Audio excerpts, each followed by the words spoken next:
decifre e influencie pessoas. O subtítulo Como conhecer a si e aos outros, gerar conexões poderosas e obter resultados extraordinários chama atenção por si só, de qualquer pessoa interessada em ter melhores resultados na vida pessoal e profissional, que se depara com este microbook às mãos.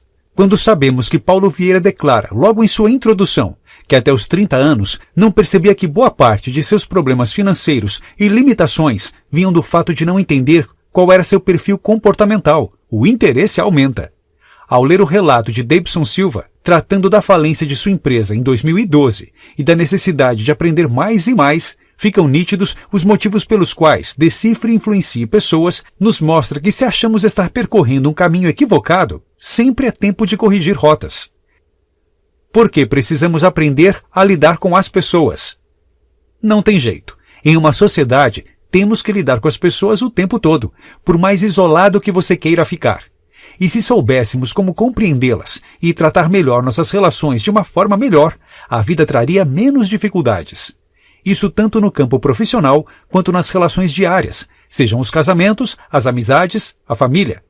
Observar padrões de comportamento e perceber em nós como agimos em cada situação para nos corrigir é fundamental para melhores resultados que nos levem adiante em todos os segmentos de nossas vidas. Por que fazemos isso? Pode ser por falta de confiança ou medo de se prejudicar, mas o normal é que as pessoas poucas vezes têm coragem de dizer aquilo que realmente pensam. Além disso, preferem escutar o que lhes convém, sem conflitos ou choques com sua forma de enxergar o mundo. Partindo desse princípio, podemos perceber logo de cara que lidar com pessoas não é uma tarefa das mais simples, ainda que seja inevitável escapar desse desafio diário. Harmonizar nossas relações é o maior desafio ao buscar espaço para desenvolver nossas habilidades. Mas afinal, o que é um conflito?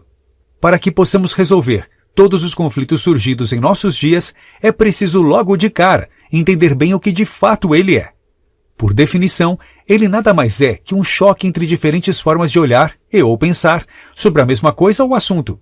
É algo natural, que não queremos nos livrar por definitivo, pois sempre teremos conflito à nossa frente se manifestando. Para avançar em nossas vidas, o primeiro e importantíssimo passo é ter ciência de que os conflitos são necessários para prosseguirmos, ainda que por vezes não seja tão simples assim resolvê-los. Autoconhecimento, a chave para lidar com as pessoas. Abrir mão de suas crenças é um dos maiores obstáculos para se compreender diferentes pontos de vista. Esta frase deve se manter viva em nossas mentes para que possamos entender o quanto é crucial manter uma relação harmoniosa com nós mesmos. Se entender o ser humano em geral não é simples, entender-se tampouco é uma questão a ser solucionada em poucos segundos. Quando não se sabe o que está passando dentro de si, nunca serão claros os desejos, jamais será possível resolver os conflitos com os outros. O outro como projeção de mim mesmo. Muitas vezes, pensamos que algumas pessoas são muito parecidas conosco. Elas aparentam estar muito próximas de nós. Nem sempre isso é verdade. Nem todas as vezes é uma forma de empatia, ao nos colocarmos no lugar dos outros para entender melhor essas semelhanças notáveis. Haverá muitas ocasiões em que apontaremos o dedo para o próximo, enquanto haverá outros 4 dedos em nossa direção, mostrando que o defeito apontado naquele seu colega de trabalho ou familiar é apenas uma projeção, um espelho de nossos próprios defeitos. As 8 instâncias do autoconhecimento. E se a busca pelo autoconhecimento precisa ser constante, esta autoanálise deve ser profunda também. As 8 instâncias do autoconhecimento são como 8 fases, nas quais em cada uma delas deve-se analisar com detalhamento as formas de relações e a origem dos problemas gerados por ela. As 8 instâncias do autoconhecimento são: Instância 1, você consigo mesmo. Instância 2, você e seu companheiro ou companheira. Instância 3, você e sua família. Instância 4, você e seu trabalho. Instância 5, você e seus parentes. Instância 6, você e suas relações sociais. Instância 7, você e a sociedade. Instância 8, você e Deus. E aí, como estão suas 8 instâncias? Só depois de definir e compreender o grau de conflito em cada uma dessas relações, você poderá eliminar todo e qualquer tipo de problema nelas. O CIS Assessment. Nada melhor do que um sistema que pudesse elaborar um mapa comportamental das pessoas para que com ele você possa entender melhor suas atitudes do presente e tendências futuras, não é? Pois bem, Foi pensando nisso que a Febracis, a maior instituição de coaching das Américas, criou o CIS Assessment, um software disponível e acessível para todos. Com ele, você pode fazer um mapeamento comportamental de seus colegas de trabalho, família, cônjuges e de você mesmo. O CIS Assessment mapeia o perfil comportamental por meio de 4 teorias que estudam os traços psicológicos de cada um de nós. Depois de preencher um cadastro e responder a 10 grupos de questionamentos com 4 palavras em cada, o interessado no mapeamento comportamental recebe por e-mail os resultados desse teste importantíssimo para entender melhor comportamentos daquele que tiver interesse em testar. Os fatores básicos do comportamento humano, como as pessoas pensam, agem e interagem. Desde a Grécia Antiga, os padrões de comportamento humano são estudados por especialistas das mais diversas áreas. Segundo a teoria de Hipócrates, o pai da medicina, o temperamento humano pode ser definido pelos 4 fluidos corporais: sangue, bile negra, bile amarela e fleuma. Caso o sangue fosse o fluido predominante no corpo, a pessoa teria um comportamento de reações rápidas, alegres ou agitadas. Fosse a bile negra, o comportamento melancólico com reações lentas, intensas e tristes seria o padrão. No caso da bile amarela, o indivíduo seria adepto a reações coléricas, rápidas e entusiasmadas. Já se a fleuma fosse o fluido permanente, o indivíduo teria reações fracas e lentas, sendo mais calmo. Teoria DISC. A teoria DISC analisa o somatório do comportamento humano por meio de 4 fatores básicos que formam a sigla em inglês. Ela surge depois da análise dos padrões de comportamento e reações instintivas de milhares de pessoas estudadas. São esses os tipos: dominance, dominância, pessoa que exerce controle sobre as outras, predominando sua forma de agir, fala mais que ouve.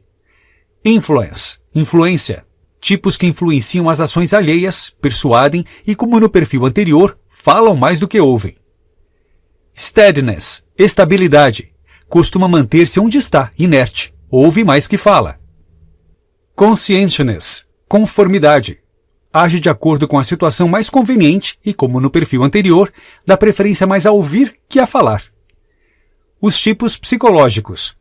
Quanto aos tipos psicológicos, eles são definidos tanto pelos estudos da teoria DISC, quanto por outras pesquisas do famoso estudioso da psicologia Carl Jung. Também há outras teorias de estudos psicológicos que complementam as análises de perfil, mas estas são as mais importantes nesse campo, em que se busca um melhor entendimento dos padrões comportamentais humanos. Eles variam entre o tipo extrovertido e o tipo introvertido, que dispensam maiores explicações. Mas partindo da percepção de em qual desses perfis alguém se enquadra, as chances de ter melhores resultados em meio à resolução de conflitos aumenta bastante. Crenças e valores.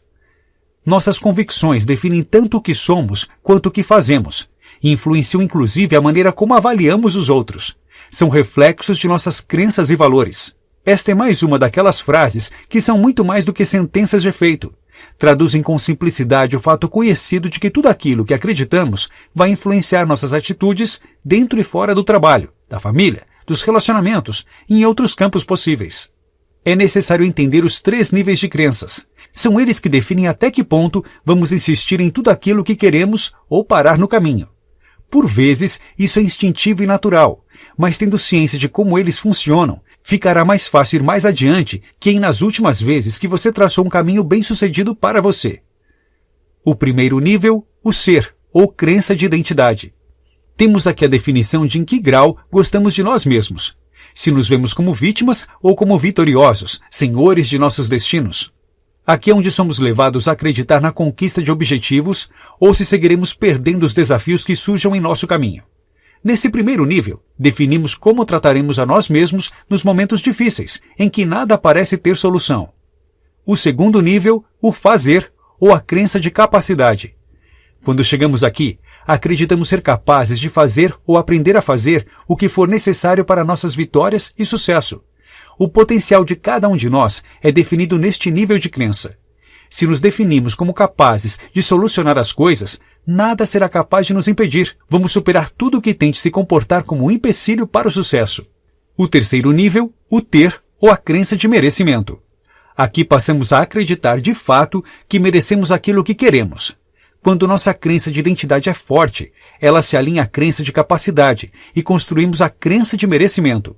Normalmente as pessoas atingem a crença de merecimento ainda na infância, por fatores que interferem nisso, tais como a criação dos pais e mesmo as condições de vida nos primeiros anos de formação. Para chegar a este nível, o autoconhecimento deve ser um estudo diário, sem que autossabotagens nos impeçam de enxergar um futuro vitorioso. O comportamento nas organizações. Quando conhecemos os fatores que formam nosso padrão de comportamento e alteram para o bem e para o mal nosso desempenho profissional e pessoal, fica mais fácil compreender as nossas próprias limitações e mesmo a das pessoas que nos cercam, especialmente no ambiente de trabalho. Pois mesmo em uma empresa, tudo o que acontece é puramente o retrato da soma do comportamento de várias pessoas convivendo juntas diariamente. Se cada um de nós é único, não podemos menosprezar a individualidade constante que nos leva a tomar atitudes, por vezes, aparentemente irracionais. Tente compreender os padrões de comportamento de cada um de seus colegas de trabalho e trabalhe neles, compreendendo suas limitações, objetivos e qualidades. Assim seus conflitos diários serão reduzidos. Notas finais. Quantas vezes não nos flagramos repetindo os mesmos comportamentos em situações específicas sem entender os motivos pelos quais nos irritamos, ficamos nervosos ou mesmo alegres por algo que aconteceu? Em Decifre e Influencie Pessoas, os autores dão uma lição preciosa para cada um de seus leitores. Decifrar-se é tão importante quanto entender por que aquele seu parente ou colega de trabalho age de uma forma ou de outra. Demonstrando de forma simples e prática boas maneiras de compreender o próprio comportamento, com dados advindos de estudos que remontam desde os gregos, eles vão mostrar que olhar para si mesmo é o primeiro e crucial passo para entender a realidade que nos cerca. Com o aprendizado deste microbook, é possível compreender as reais razões para reações aparentemente automáticas, mas que podem ser bem trabalhadas por nós internamente, mas também externamente. Afinal, é muito fácil reclamar dos que nos rodeiam, mas ter ciência de nossas próprias limitações para trabalhá-las adequadamente em busca de soluções é um desafio que exige de nós muita maturidade. E a maturidade é definitivamente fundamental para que possamos sair de círculos viciosos de autossabotagem e de apontar o dedo para o que não funciona ao nosso redor, sem perceber que fazemos parte de uma grande engrenagem.